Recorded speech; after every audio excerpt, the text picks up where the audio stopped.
thyroid update. So if you've been following along, you know that I was diagnosed with cancer 7 months ago.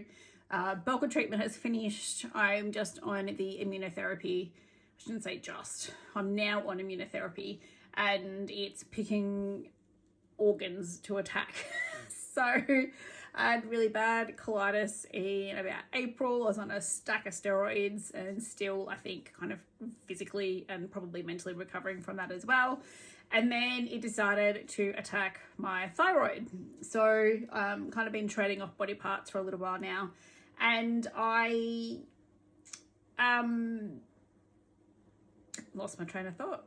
What am I saying? I am saying that I didn't know what the thyroid did, really.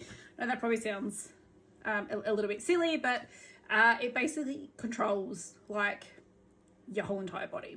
So, and I did get a little bit, I'm going to use the word depressed, and I don't know whether I was depressed or I was just, I cried in the chemo room. Like I don't think I've ever cried in that room.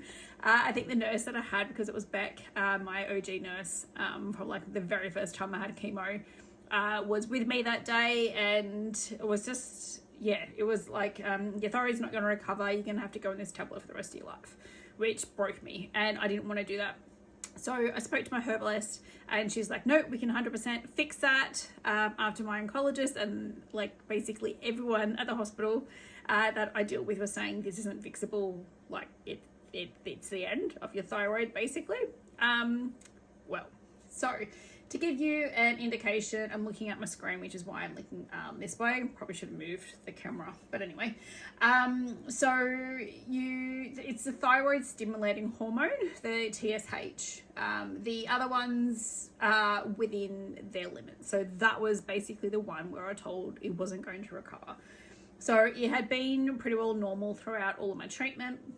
At the start of last month in July, the arse dropped out of it to 0.035.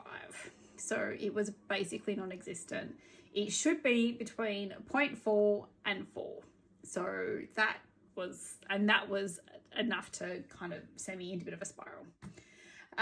Taking my magic potion that looks and tastes like diarrhea. I don't know what diarrhea tastes like, but I'm sure it's pretty close to what I'm drinking. It's pretty potent. So, and it's a pile of herbs in it. I'm not going to say what the herbs are because I don't want people going out making their own concoctions. It was what was made by my herbalist. So, 2 weeks after taking the hippie juice, so this was from the 10th of July, it rose to 0.15. So it was 0.035 2 weeks before. Then it moved to 0.15, so still not where it needs to be, but it's gone up when I told it wasn't going to go up. And then 2 weeks later again, on the 23rd of July, it went completely the opposite way. It went to 12. So like way ahead. So it means that the herbal tonic is working, and it's kind of taken me all week to process because I was pretty depressed last Saturday too. Yeah, so and the FT4 and FT3 are fine. The FT4 is a little bit elevated, but it's a TSH.